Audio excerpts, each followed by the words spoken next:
You're sitting across from someone you love, and they're telling you something vulnerable, something real. And while they're speaking, you notice something strange happening inside you. There's a part of you that's listening, yes, but there's another part, a louder part, that's already 3 steps ahead, already scanning their face for signs of anger, already calculating what you need to say to make this okay, already preparing to shrink yourself just enough to keep the peace. And here's the thing you probably won't say out loud. You've been doing this your entire life. You learned early, maybe earlier than you can remember, that the world wasn't entirely safe, that love wasn't guaranteed, that you had to earn your right to exist in the room. So you developed a system, a brilliant, intricate system of survival. You learned to read the room before you entered it. You learned to make yourself small when the energy shifted. You learned that your feelings were secondary to everyone else's comfort. You learned to be the easy one, the helpful one, the one who doesn't need anything. And it worked. It kept you safe. It kept you loved, or at least it kept you from being abandoned. But here's the paradox, the cruel, beautiful paradox that no one tells you about childhood trauma. The thing that saved you is now the thing that's suffocating you. The hypervigilance that protected you from an unpredictable parent now makes you unable to relax in your own relationship. The people-pleasing that kept you safe now makes it impossible for anyone to actually know you. The emotional suppression that helped you survive now makes you feel like a ghost in your own life. You built a fortress when you were a child, and now you're an adult, locked inside it, wondering why you feel so alone, even when you're surrounded by people. Wondering why rest feels like danger. Wondering why intimacy feels like exposure. This is the psychology of childhood trauma. Not as a diagnosis, not as an excuse, but as an explanation for why you are the way you are. Why you do the things you do. Why the world feels the way it feels to you. Let's define what we're actually talking about here. Childhood trauma isn't always the dramatic, obvious kind, the kind that makes headlines or warrants intervention. Often, it's the quiet kind, the invisible kind, the kind that doesn't leave physical scars but rewires your entire nervous system nonetheless. Developmental psychologists refer to this as complex trauma, or C-PTSD, trauma that occurs repeatedly over time, usually within caregiving relationships during the crucial developmental windows of childhood. It's not a single event. It's an environment, an atmosphere, a consistent lack of safety, attunement, or predictability. And here's what happens in that environment. Your brain, in its magnificent adaptability, begins to reorganize itself around one central question.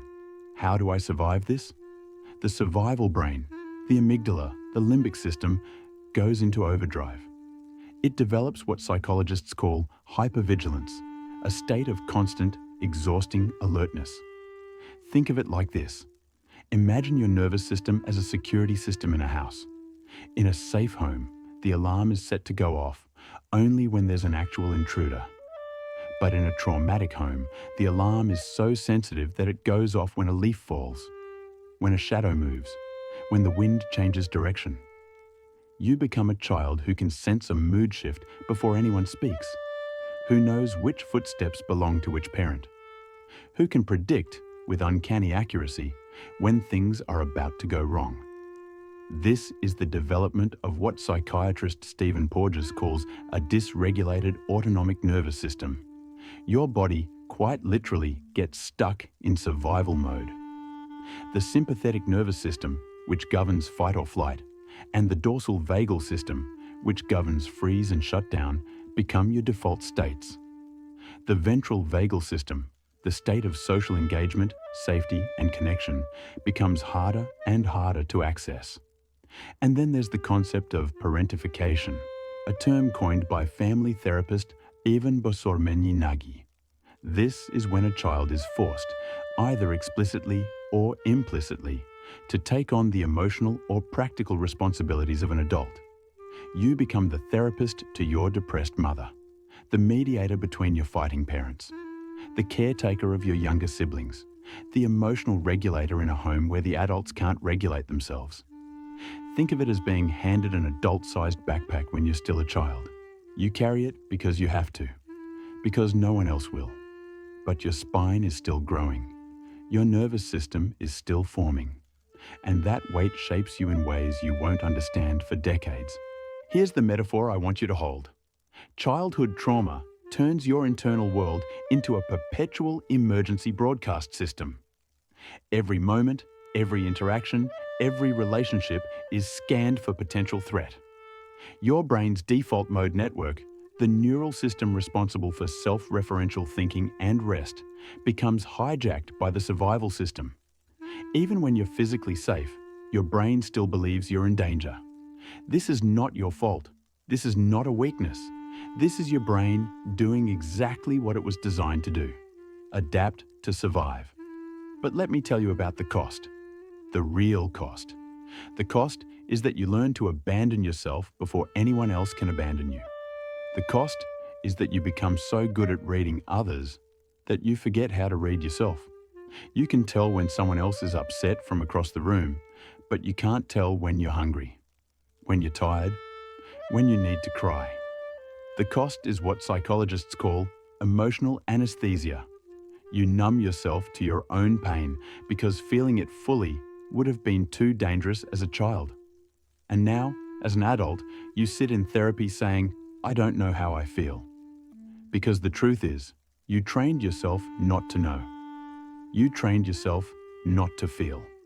Carl Jung once wrote, "The foundation of all mental illness is the unwillingness to experience legitimate suffering." But what Jung didn't fully articulate is this: what happens when you're a child and your suffering isn't legitimate to the people who are supposed to protect you?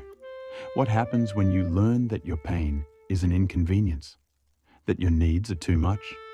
You learn to gaslight yourself. You learn to minimize.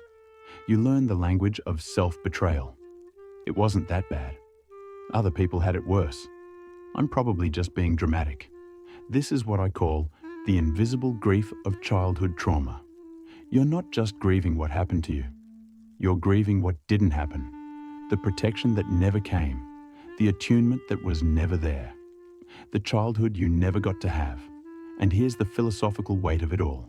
You sacrificed your authenticity for belonging. You made a devil's bargain as a child.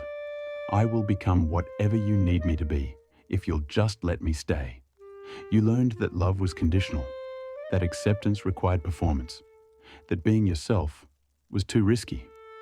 The ancient Stoic philosopher Epictetus taught that suffering comes from wanting things to be different than they are. But childhood trauma teaches you something even more insidious. Suffering comes from wanting to be different than you are. It teaches you that you, in your natural state, are fundamentally unacceptable. So you spend your life performing, editing, calibrating, shrinking, expanding, shapeshifting into whatever the room needs you to be. And the cruelest part? You become so good at it that even you forget who you actually are underneath the performance. The fear driving all of this, the core fear, is the fear of abandonment. Not just physical abandonment, but emotional annihilation. The fear that if people see the real you, messy, needy, angry, sad, they will leave. And since you learned as a child that you cannot survive alone, this fear becomes the organizing principle of your entire life. Simple moments become complex. Saying no becomes an existential threat. Resting becomes guilt. Receiving love becomes suspicious. Asking for help becomes proof that you're broken. You live in a state of what researchers call continuous partial attention. Never fully present, never fully relaxed, always monitoring, always performing. This is the weight you carry. This is the invisible architecture of your inner world. So let's talk about what this actually looks like in adulthood. Because trauma doesn't just live in the past. It lives in the present, in the patterns you repeat without realizing, in the behaviors that feel like just who you are, but are actually adaptations to an old environment that no longer exists. You might be someone who cannot accept compliments, not because you're humble, but because praise feels dangerous. Because as a child, visibility meant vulnerability. Being noticed meant potentially being criticized, controlled, or having your worth contingent on your performance. So now, when someone says, "You did a great job," you deflect, you minimize, you redirect the attention anywhere else. You might be someone who overfunctions in relationships. You're the planner, the organizer, the one who anticipates everyone's needs before they even know they have them.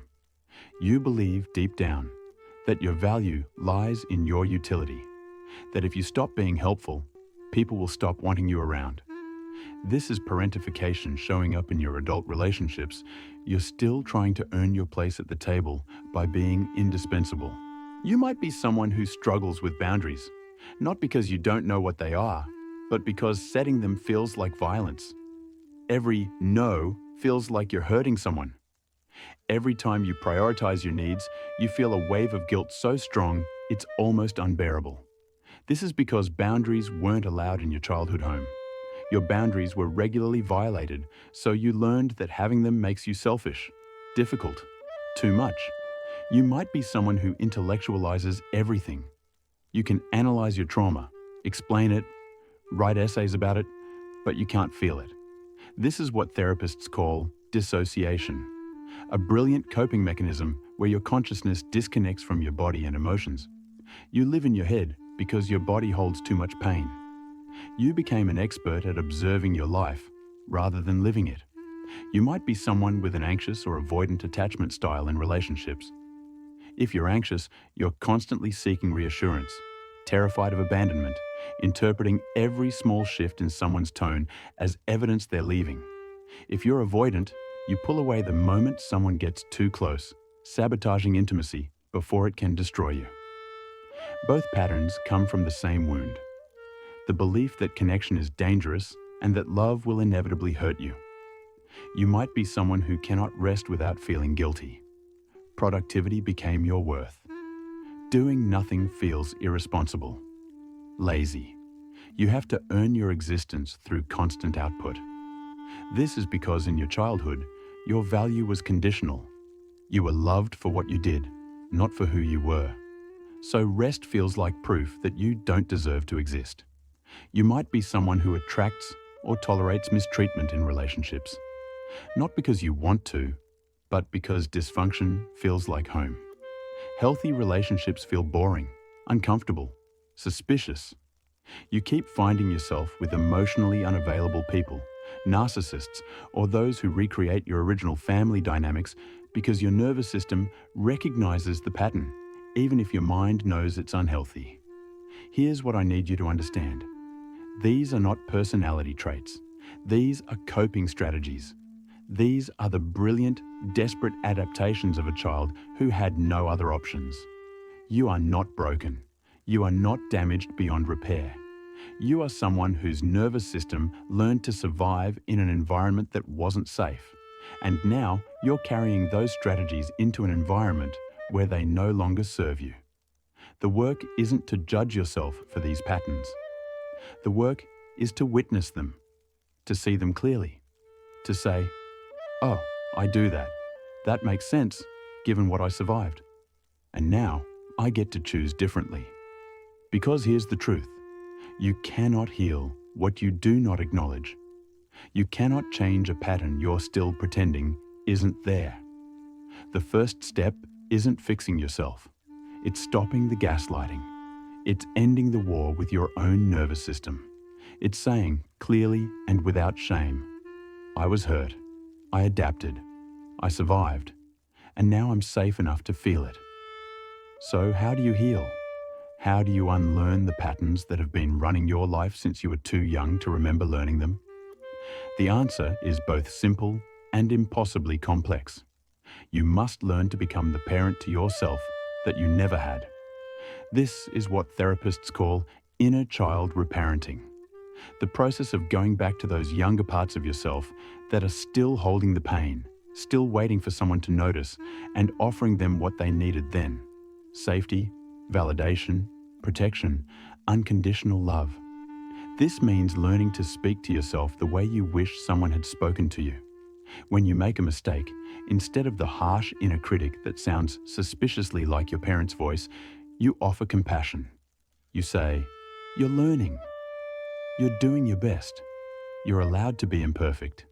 This means engaging in what Jungian analysts call shadow work, the practice of turning toward the parts of yourself you've exiled. The anger you were never allowed to express. The neediness you were taught was shameful. The grief that's been waiting decades to be felt.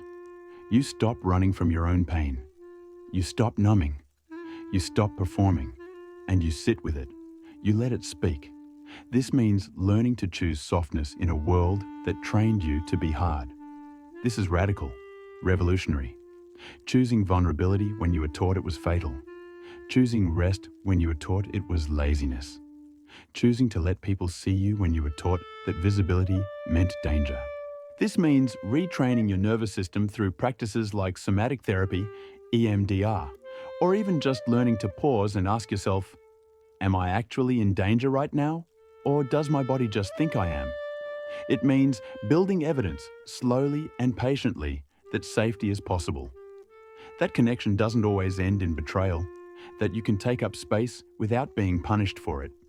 Psychiatrist and Holocaust survivor Viktor Frankl wrote in Man's Search for Meaning, "Between stimulus and response there is a space. In that space is our power to choose our response. In our response lies our growth and our freedom." Healing from childhood trauma is about reclaiming that space, that tiny, crucial gap between what you feel and what you do. It's about recognizing when you're reacting from your wounded child self versus responding from your wise adult self.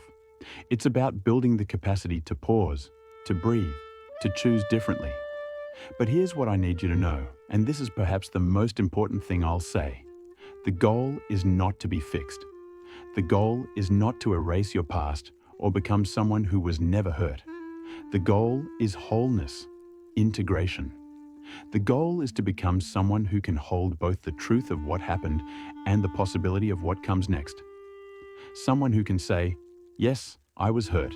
Yes, I carry scars. And yes, I am still worthy of love, belonging, and peace. You are not a before and after story.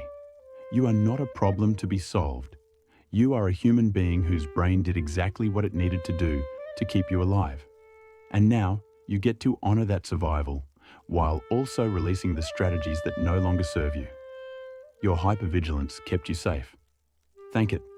And then teach your nervous system that it can rest now. Your people-pleasing kept you connected. Thank it. And then practice saying no to prove to yourself that people can love you even when you're not useful. Your emotional suppression protected you from overwhelm. Thank it. And then, slowly, cautiously, let yourself feel again. This work is not linear. There will be days when you feel like you've made no progress at all. Days when the old patterns come flooding back and you're 12 years old again, terrified and small. That's okay. That's part of it. Healing is not a straight line. It's a spiral. You'll revisit the same wounds at deeper levels, each time with more awareness, more compassion, more capacity. You are not going back to who you were before the trauma. You're becoming who you would have been if you'd been safe all along. And that person is worth fighting for, worth the discomfort of therapy, worth the vulnerability of real connection, worth the terrifying work of letting people see you. If this resonated with you, if you saw yourself in these words, know that you're not alone. Millions of us are walking this same path, carrying the same invisible weight, doing the same brave work of unlearning survival and learning to live. Share this video with someone who needs to hear it. Subscribe if you want more content like this. But most importantly, be gentle with yourself today. You've survived enough. Now it's time to let yourself heal. The child in you has been waiting. It's time to go back and bring them home.